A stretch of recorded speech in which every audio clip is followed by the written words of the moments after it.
Hello everybody, it's me Mishra sir. आज हम class 5 section chapter 4 में आपका फैक्टर अफेक्टिंग क्लाइमेट के विषय में बताएंगे। पीछे आपको वेदर और सीजन के बारे में कुछ चीज़ें बताया गया है। तो climate is the average condition of weather over a long period of a time. जलवायु या क्लाइमेट क्या होता है? एक एवरेज औसत कंडीशन, औसत स्थिति होती है वेदर मौसम की over a long period of time, जो काफ़ी लंबे समय तक चलती है, 20 से 25 वर्षों तक, 30 से 35 वर्षों तक चलती है।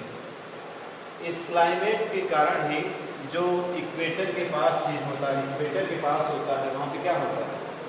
वहाँ पे गर्मी ज़्यादा होती है। जो पोल्स के पास होता है वहाँ पे जाड़ा अधिक होता है, क्योंकि इक्वेटर पे जो सूर्य की रोशनी है वो सीधे पड़ती है, सीधी चमकती है। सूर्य की रोशनी इसमें सीधी चमकती है और इसमें कैसे चमकती है? तिरछी चमकती है। तो इसलिए जो है कि ये फर्क होता है। मौसम के अनुसार ही किसी प्लेस के मैन हैं, एनिमल्स हैं, ये सभी प्रभावित होते हैं।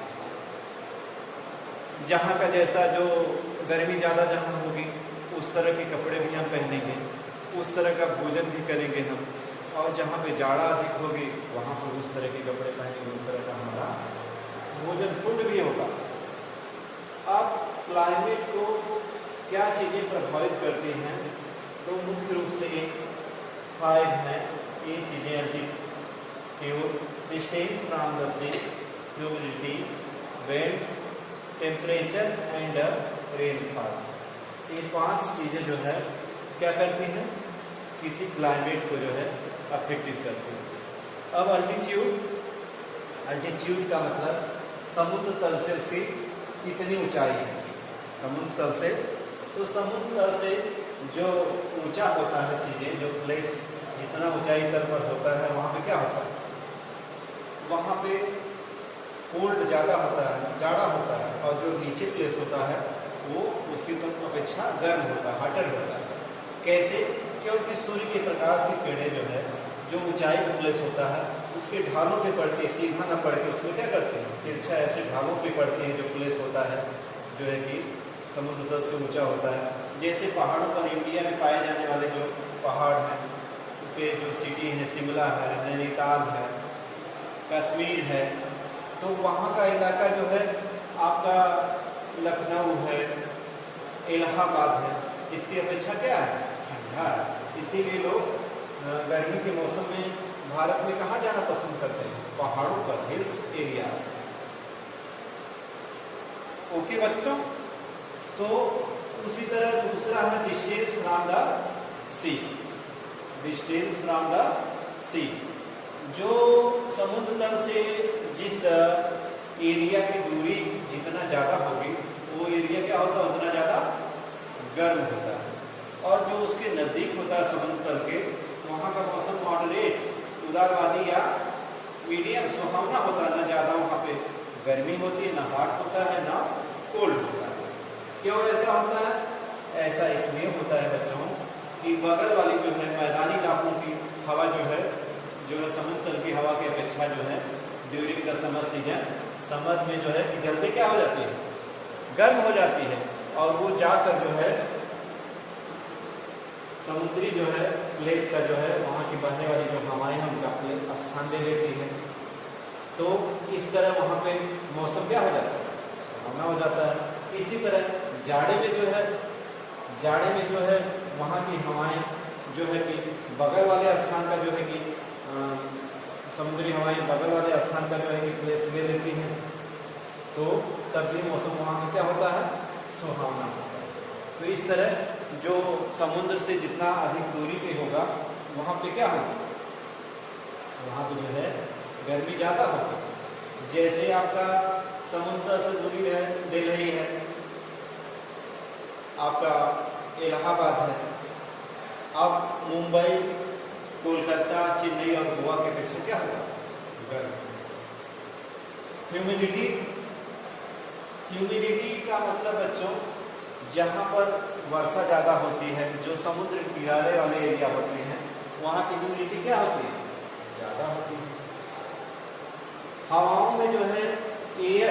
एयर में जो है वाटर वेपर की मात्रा कितनी अधिक है, यही क्या हम कहलाती है किसी प्लेस की, ह्यूमिडिटी कहलाती है।